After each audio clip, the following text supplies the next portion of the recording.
Bismillahirrahmanirrahim. Assalamualaikum warahmatullahi wabarakatuh.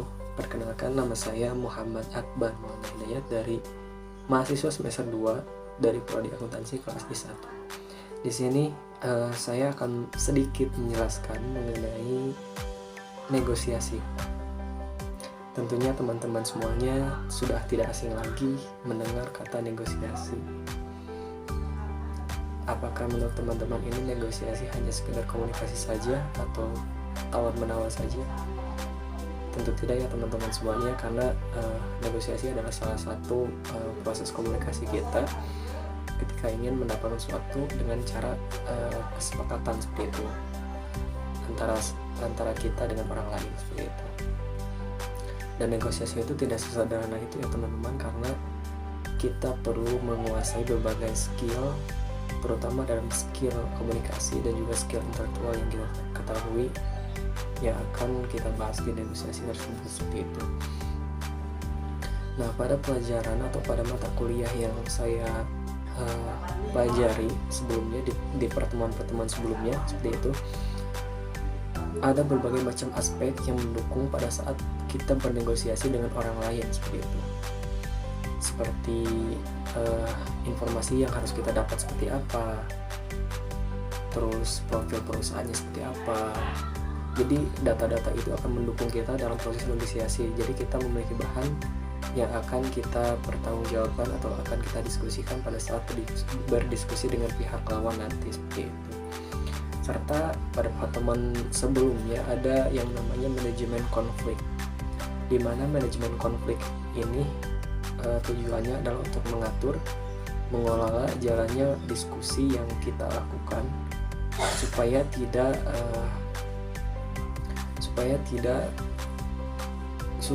berjalan dengan konsep yang kita buat, supaya teratur juga, dan supaya tidak merugikan pihak lawan yang bernegosiasi dengan kita seperti itu. Nah, dalam negosiasi dalam manajemen konflik juga terdapat ada beberapa poin yang dapat kita gunakan atau strategi yang dapat kita gunakan. Yang pertama ada win-win solution, yang dimana pihak kita dengan pihak lawan itu saling diuntungkan seperti itu. Yang kedua ada loss-win solution, yang dimana pihak kita lebih memilih mengalah, akan tetapi mengalah di sini kita juga mendapatkan keuntungan walaupun keuntungannya kecil seperti itu. Yang ketiga ada win-loss solution, yang dimana pihak kita menang dan pihak lain yakni kalah seperti itu. Dan yang terakhir ada loss solution, yang dimana kedua belah pihak tidak memiliki keuntungan yang diinginkan seperti itu.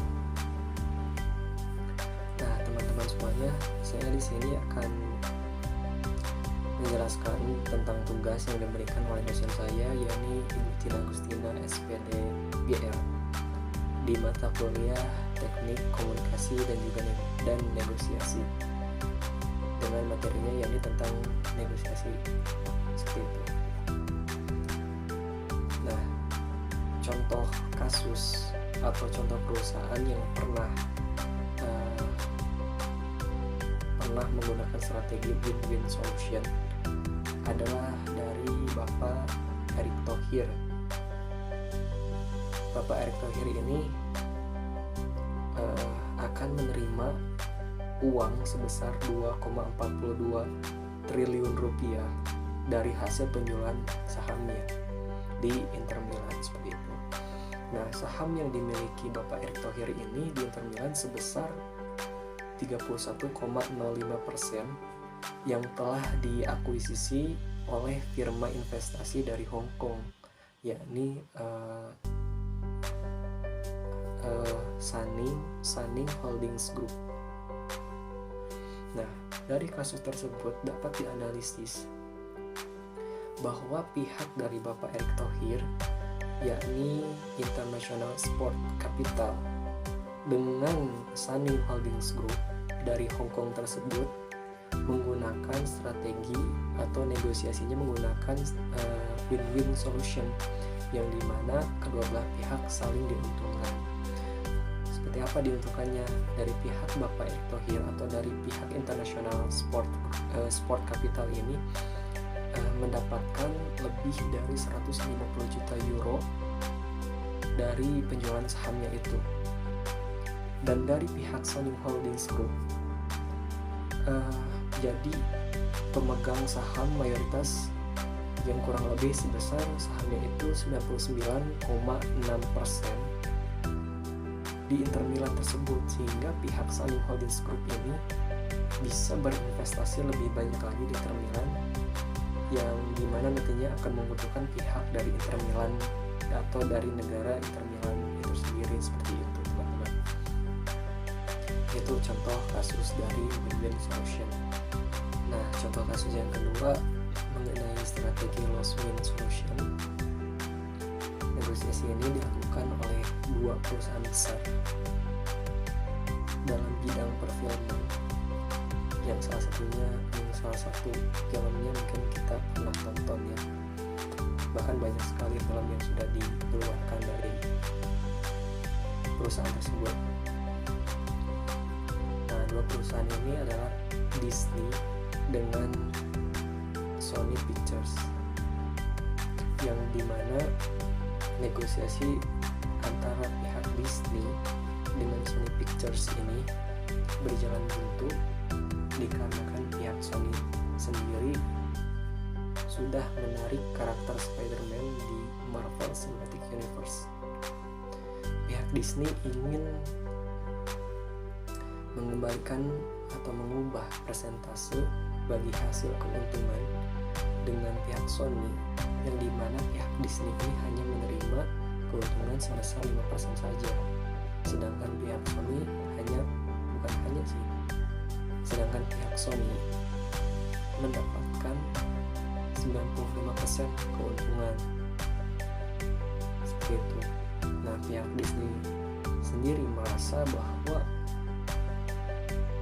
saya merasa pantas gitu untuk bisa bernegosiasi dalam proses mengubah keuntungan, yang dimana keuntungannya harus sama rata 50-50 seperti itu. Nah, dari kasus tersebut dapat kita analisis bahwa negosiasi yang dilakukan kedua perusahaan tersebut itu menggunakan strategi loss win solution. Kenapa seperti itu? Karena pihak Disney di sini pada proses negosiasi tersebut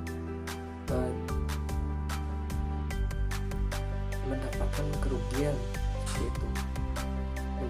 kerugian, yang dimana pihak Sony sendiri sudah menarik kembali karakter Spider-Man tersebut dari Marvel Cinematic Universe. Nah, keuntungan dari untuk pihak Sony sendiri, pihak Sony masih bisa dikatakan pihak yang bisa diuntungkan karena Sony sendiri masih bisa menggarap karakter Spider-Man di masa yang akan datang, seperti itu. Nah, sedangkan untuk pihak Disney sendiri tidak sama sekali tidak bisa menggarap kembali karakter Spider-Man di filmnya, seperti itu. Nah, teman-teman semuanya, itulah contoh kasus dari strategi win-win solution yang tadi, dan yang barusan mengenai strategi loss win solution. Oke teman-teman semuanya, mungkin gitu saja video yang saya buat mengenai materi negosiasi ini. Mohon maaf apabila banyak kesalahan. Wassalamualaikum warahmatullahi wabarakatuh.